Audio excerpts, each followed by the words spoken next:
এটা বাংলাদেশের ১০০ টাকার নোটের ঐতিহাসিক তারা মসজিদ, ঢাকার স্থাপত্যের ঐতিহ্য।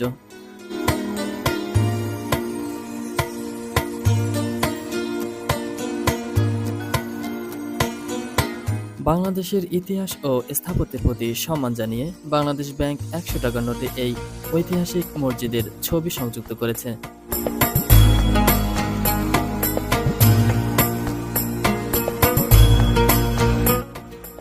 তারা মসজিদের নির্মাণ শুরু হয় ১৮০০ শতাব্দীর মাঝামাঝি সময়।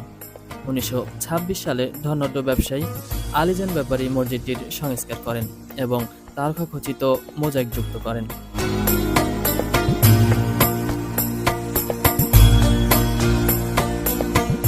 প্রতিদিন এখানে অনেক পর্যটক আসেন মসজিদটির সৌন্দর্য এবং ঐতিহ্য দেখতে।